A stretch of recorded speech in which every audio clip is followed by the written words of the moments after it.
This young man hails from the San Diego area. He's a single father, done a great job. I have so much admiration for how he brings his daughter up in such in a way and spending quality time with her. That's what's wrong with that's what we need more in the world today. And he hails in San Diego. He's got one of the largest organizations there, and not even in San Diego, but outside the San Diego area. He has a lot to bring to the table. He's always talking about systems. He's a man of systems. He keeps it real simple, and he understands how to build ACN. And I want to thank him for his time. And not only that, for being a leader. When I leave town, I mean, I can always count on him. Not let me think about it and let me check. No, he's just, that's what leadership is. I got you. And that's what it's all about. Without further ado, regional director from the San Diego community, the one and only Mr. Julian Lewis. Good morning, sir. How's everyone? How you doing, sir? Fantastic. Now we got you on here. Oh man, I'm very excited to be able to spend this time with you guys today. I'm sorry, sir. I got to break in real quick, and I also want to recognize Maria. I didn't throw her name, put her name up here because we got this thing going about San Diego now about those get the top 5. Okay, go ahead, sir. I'm sorry. So no, they're focused. They're ready on focus on it. I wanted to show you something real quick, sir. I'm going to share the screen. So this is. Yeah, so she'll be 16 in January, and it's pretty interesting. So my mom, you already know, last week 70th, the week before that, and we just had fun, and she was blown away watching all of the older people because they're all in their 60s and 70s, but it felt like they took the time of hands and turned them back when they all got together. To the point, it was so much, it was so crazy. She said, Daddy, I'm gonna go in the other room. And it reminded me of when I was a kid, we used to not want to be in that same room because they had way too much fun. But I'll tell you what, she loved seeing her grandmother enjoy herself. She had a great time, but I just had to share you because time goes by too fast. And I know you've known me since she was tiny, and she has, you know, another half a year left in 11th grade, and then it's off to being a senior. So I just had to show that to you. Sir, what size bullet should I send you for your gun? Man, right. I'm glad I'm right there with her, and she's amazing. But you're right. I probably need some more bullets. So but I look forward to these calls because really I had to share that with everyone because we're family. We've been on these calls for the last 18 months, consistently almost since the situation. And it's been every week, every month, back to back. And I just wanted to thank Mr. Thomas for keeping this platform open because it gives people hope. It gives people something to look forward to. It gives people an opportunity to be consistent with something that helps to develop them personally, which allows them to go out and be better individuals in ACN and out of ACN. So ladies and gentlemen, can we give Mr. Al Thomas a round of applause, please? And you know, we all got used to doing the quiet clap. So everyone, you can see everyone clapping. And I find myself doing it now in public, and it looks weird because it doesn't make a sound, right? So, all right, guys, I hope you're ready for this morning because we're about to bring it. And this is gonna be a leadership conversation, all right? I wanna speak to all the leaders.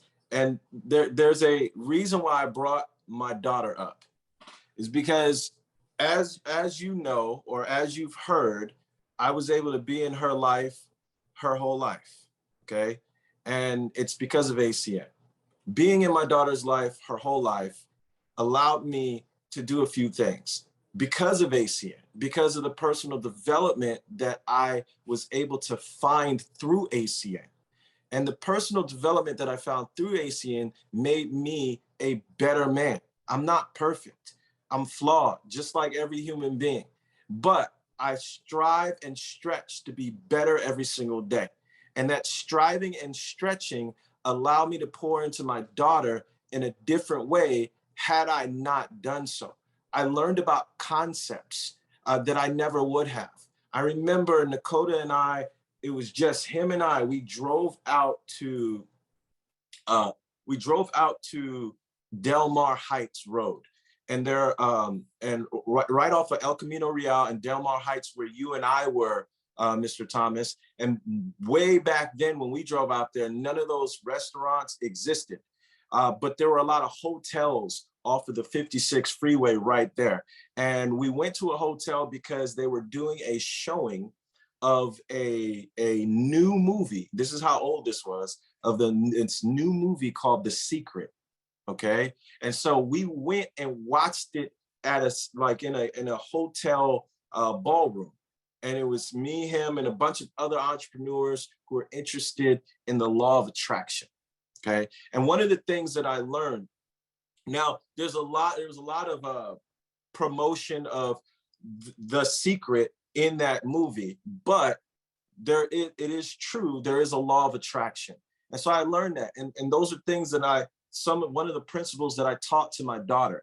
And I taught her a long time ago that what you think about, you bring about. I want you to write that down. What you think about, you bring about. And what you focus on, you create more of. Okay. So this is important, because even our leaders in the world, I mean, presidents and like Mr. Thomas says, dignitaries, these people don't necessarily they don't necessarily understand this concept.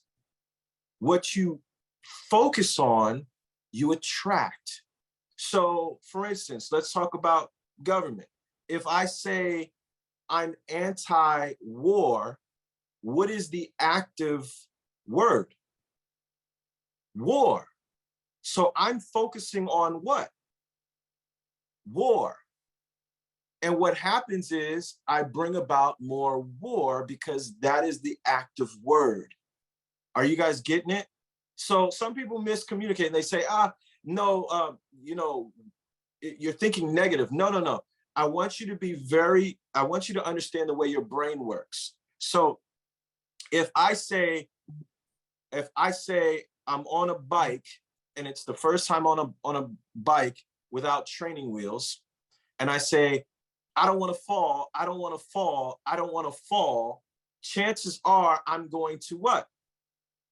Fall, because I'm focusing on falling. If I say, I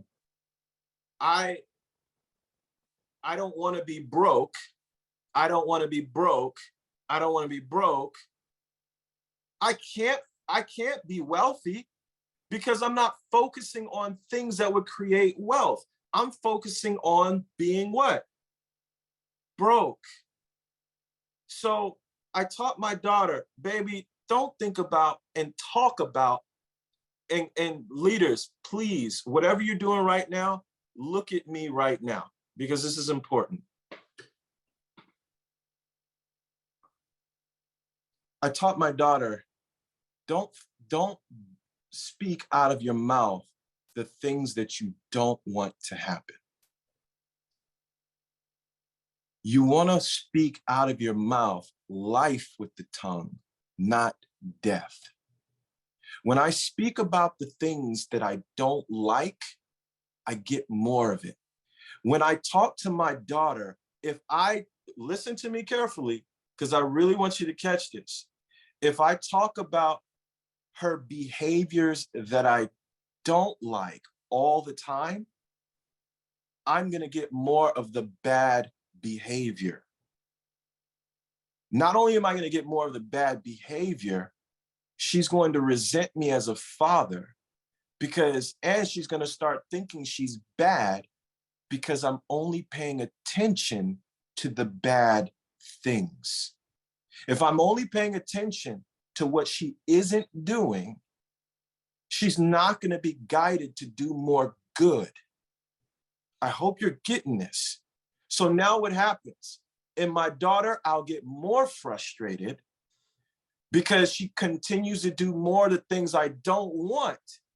But in all actuality, I'm the reason, because I keep thinking on the things that I don't want her to do. So now I keep telling her all the things that she's not doing. And now she's taking that and she's creating more of that. I'm frustrated. She's starting to believe negative, and now she's not going to do any of the things that are amazing because I'm focusing on the things that aren't. Why am I telling you this? Because it also can happen in an organization. It also can happen in your team. If I focus on the things that these amazing ladies that are getting promoted aren't doing, then that's going to draw their attention to what they're doing wrong, versus me talk about the things they're doing right and say, tweak this a little, and what you're doing right will become greater. Now I'm getting them to focus on what they're doing right and how they can do more versus what they're not doing and what they're lacking. That's in leadership with organizations, speaking life or death.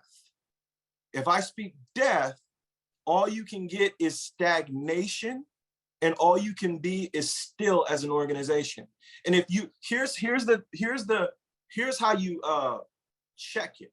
If you want to check the temperature of your organization on whether you're speaking life or you're speaking death, if the people you're speaking to are remaining the same in activity or productivity. If I'm a leader, and look at your business, if I'm a leader and they're staying the same in productivity or activity, then I have to take a step back and I have to monitor my conversation as a leader and ask myself, am I speaking life or am I speaking death? And it's something that we all have to do because we're all human beings. And to be human in this society means that negative is default, right? And I've said it before. You'll hear people say what? Hey, how are you doing today? Too bad. What does that mean? What is the focus on? Its focus is on bad. So they're doing bad. They're just not too bad. So that's why their life is bad, because they're always saying it on default. Oh, how you doing? Oh, I'm hanging in there. Can you imagine someone hanging on a cliff? I'm hanging in there. They're about to die. They're about to fall off. That's not a good thing. So when you hear people say stuff like, I'm doing great. When you hear Mr. Thomas, you ask him how he's doing great. Why? It's because you get what you focus on. But when you address your organization and you talk about something, you want to bring about something that grows, you want to bring about positivity in life. The reason why I don't harp on my daughter when making mistakes is because her daddy makes mistakes. And for me to harp on her mistakes means to pretend like I'm perfect. I'm her guide. Just like in ACN, my organization, we teach what to do to become better. And we show other things that you could do and how doing this has better results than what they might be doing. But if I focus on what they're doing wrong, I'm just going to get more of the wrong behavior. So what I want to do is I want to play a quick video, and I want to switch it up and let you hear. It's just words. So if you start looking at the screen, the words kind of move, but it's just words. So you can focus on the screen though, if you want, but make sure you really pay attention to what's being said on where your focus goes. All right, guys? All right. Chapter 5. Focus on the positive. Make a conscious decision to focus on the positive. The law of attraction doesn't filter out the information we provide. It doesn't decide what is better for us. We have a free will, and we decide from which we want to focus our energy and our attention. The universe just reflects it back to us. And the focus of our attention on something, either positive or negatively, it'll simply respond that with more of that. So, It is really important for you to focus on what do you want, not what you don't want. On what do you want? Everything you want it, like it, attract it. It'll come right to you. Everything will. It's really important to focus on what you do want. State your desires in a positive way. Your mind works in pictures. So if you say, I don't want to be mad, then you're creating the picture in your vibrations of being mad. The universe only receives the frequency of mad and responds to that. You must focus on the opposite of what you don't want. In this case, it would be better of a choice to say, I want to be more loving and accepting of the way things are. More loving and accepting of the way things are. Once you replace negative thoughts with positive ones, you'll start having positive results. Willie Nelson. Basically, you need to avoid sending mixed signals to the universe and those around you. They will hinder your ability to attract and manifest in a clear and powerful way. For example, when you are against something, you are actually recreating it. You're recreating more of those things that's from which you were trying to eliminate. If you are an anti-war, think again. The operative word there is war, and you will get more of that. A better choice is to be pro-peace. The universe will receive the vibration of peace and respond accordingly. The war on terrorism has created more terrorism. Violence attracts violence. Love attracts more love. Make this simple change in your life. Make a conscious effort to restructure the way you think and speak and avoid giving any unnecessary energy. And the things you don't want in your life, whenever possible, avoid subjecting yourself and your thoughts and your emotions to the negative people and influences in your life. We cannot become what we need to be by remaining what we are. Max Dupree. Be aware that negativity can be insidious. It sneaks into our lives through the evening news and daily paper. It's such a common place that it almost seems normal. We have become nearly immune to the daily doses of war, crime, violence, corruption. Make a stand here. Refuse to give it any attention. Refuse to give it your focus. You have to stop attending to these things that you don't want. Stop talking about them. Stop reading about them. Stop talking about how bad they are. Focus only on what you want to attract more of.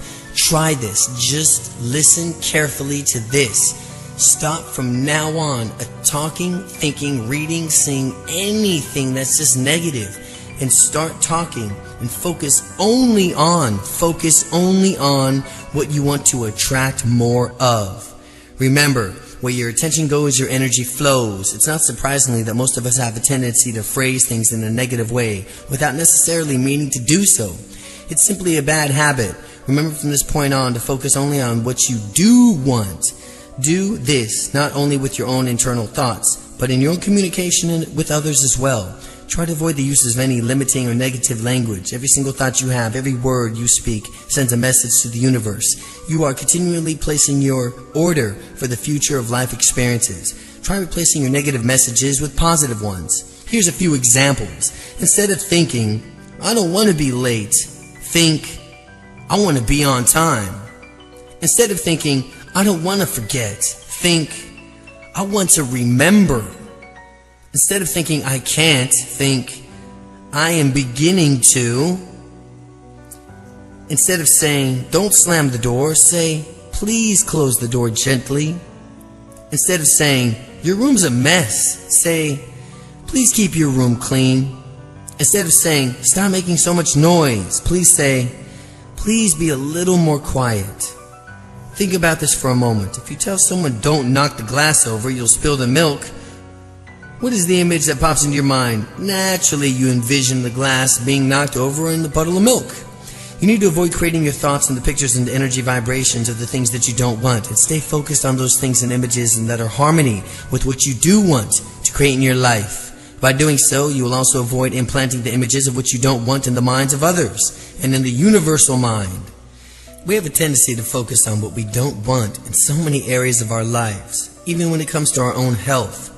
Think of how often we face an illness, disease, that we become completely preoccupied with the problem and not the desired outcome. We tend to give our focus on entirely the illness and all that entails, instead of focusing on being healthy. Since your focusing is expanded on what's directing your energy and thoughts of those of being well, keep your thoughts positive and optimistic and see yourself as a healthy and whole. This positive energy, thoughts and visualizations, affirmations, prayer and meditation combined with whatever medical treatments you choose to seek, will serve you to enhance the healing process. Remember, in every aspect of your life, you can keep your focus on as much as possible of what it is that you do want and not on what you don't want.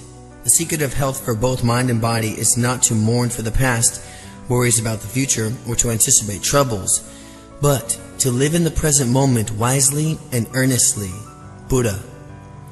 Think about how much time we typically spend each day discussing our problems, focusing on what's wrong in our lives. From now on, make a commitment to shift your energy and start thinking and speaking in a more positive way. Make it a point to start focusing on what is right in your life. Start paying attention to where your attention is going, and you'll be surprised and realize just how frequently you think, speak, or act with your focus inadvertently on the opposite of what you really want. Remember, you are always attracting something, so stop attracting what you don't want and start attracting what you do want. Direct your attention only on those things that you are worthy of. Did you guys get some value out of that? All right. So let's talk about it when it comes to ACN and bring it full circle. So what does that mean? When I learned a long time ago, the reason why I won in ACN is because I decided to. I said, I'm going to, and you'd hear our whole organization. And Al Thomas was teasing me because I said Marie and their team were crushing it. If you listen to every person in our organization, between myself and Dakota, if you hear any of the leaders, if you go to their Facebook pages, you'll hear people saying we're crushing it. Why? Because that's something that he and I used to say to each other. It's something that we started to promote. Instead of saying you're not producing, we would say, what are you going to do to crush it today? Instead of saying you're not getting enough people in the room, we would say, what are we going to do together to get more people in the room? And there's a thing in ACN called phase 1, phase 2, phase 3, and phase 4. Have you guys heard of this before? Okay. You may not have, you've heard of it before, but you probably haven't heard about it this way. And I think this is going to bring some context, even for some leaders that are RDs and above. So this is for everyone.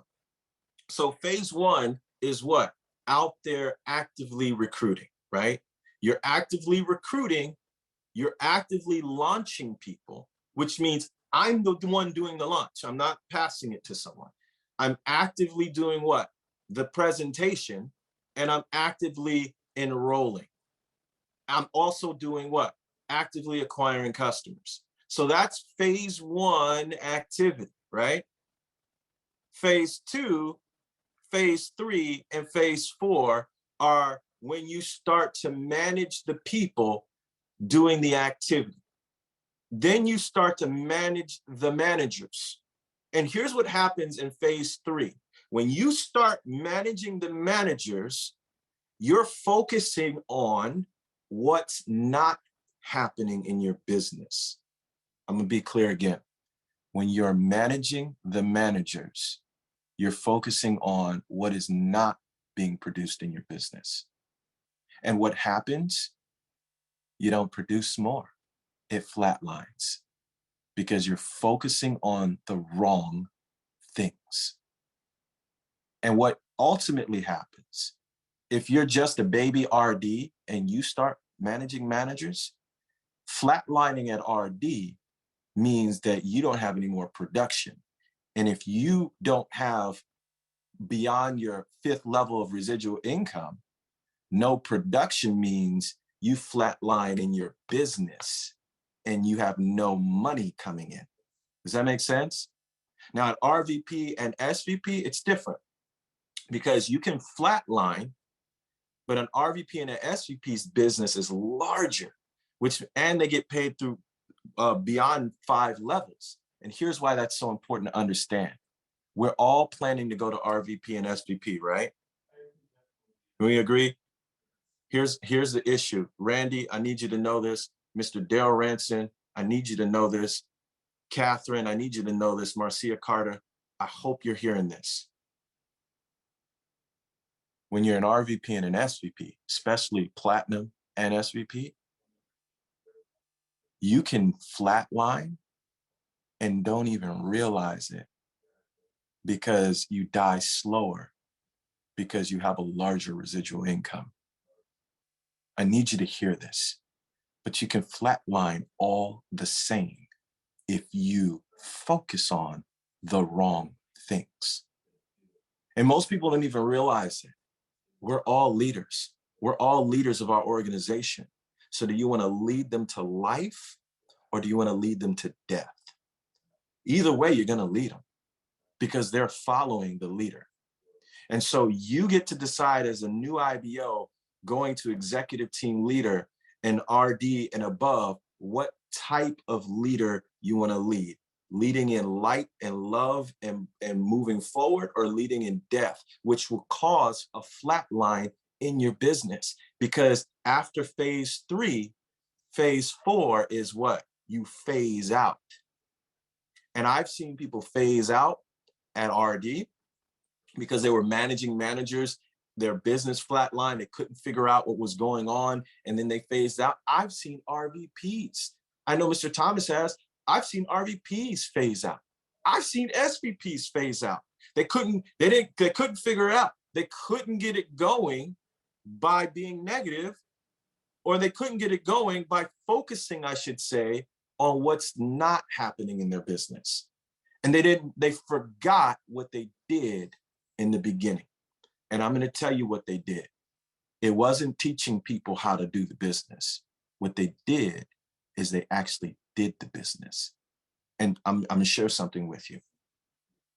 Doing the business is peaking, recruiting, enrolling, helping those people promote and get paid. That is the business. Everything else is helping, should be helping that system or that process. If you're not doing those things personally, I'm gonna tell you something, and is it all right if I'm really blunt with you guys? If you're not doing those 5 things, you're in ACN. But if you're not personally doing those 5 things, please guys, if you feel like I'm talking to you, I'm not. I just want you to understand this, because this might wake somebody up at whatever level. If you're not personally doing those 5 things, you're in ACN, but you are not doing ACN. I need that to sink in, because if I'm going to train on something, I have to be doing it. And so knowing that, what is the manifestation of what you focus on? What is the manifestation of what you focus on? So for instance, if I'm in phase 1, am I focused on what my team's not doing? No, you're absolutely right. Fetty, I saw you. Catherine Williams, I saw you. So if I'm in phase 1, Jamar, I could care less about what Joe Blow over here is doing. Why? Because I'm doing what I'm supposed to be doing. And here's what's so beautiful about it. It goes right with the thought. So if I'm focusing on what? Peaking, presenting, acquiring customers. If I'm doing that and I have a team, they're going to see me doing what? Work. And when my team sees me working, ironically, guess what happens? They go to work. And if my team sees me working and I'm working, what type of people do I attract into my business? People that want to work. Those that don't like to work are going to be repelled by what I'm doing. But here's the flip side. If I'm not working, if I do attract anybody, 9 times out of 10, I'm going to attract people who don't what? Who don't work. And we're going to have a group of non-working individuals who are upset at each other because no one is working. But as I go back to what I said about my daughter, it's It all stems with who? The father or the leader. So if I'm telling my team to work and say, you're not working, but I'm not presenting, I'm not personally presenting, I'm not personally acquiring customers, I'm not personally promoting new ETLs, my team's not going to do jack all because I'm not doing it. And it doesn't matter if Julian Lewis did it in the past. It doesn't matter if as a team coordinator, I broke over 100 IBOs a month. Jocelyn, you were there back in the day. You know, we used to run the ramps as President's Club quarter 1, 2, 3, and 4. None of that matters. What matters is, what am I doing right now? I see Jocelyn Driscoll as an RVP in the regional director charts right now. What does that mean? She's promoting new ETLs personally right now. And what is that? It's creating a fire in her team. When? Yesterday? The future? No, right now. So if you want to create a fire right now, Randy, if you want to create a fire, Dave, if you want to create a fire, Carol, Curtis, you already know.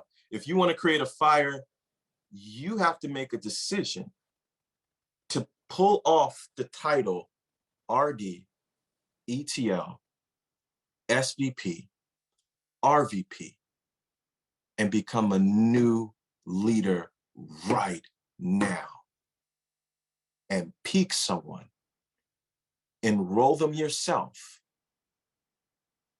help them have a PBZ where you're presenting, get them promoted, and let your organization watch it. They're gonna watch you work. In other words, they're gonna watch you focus on the right things instead of telling others what they're not doing. Show them what they should based on your work ethic, and watch what happens to your organization. With that being said, Mr. Thomas, I will turn the call back to you, sir. I'm done.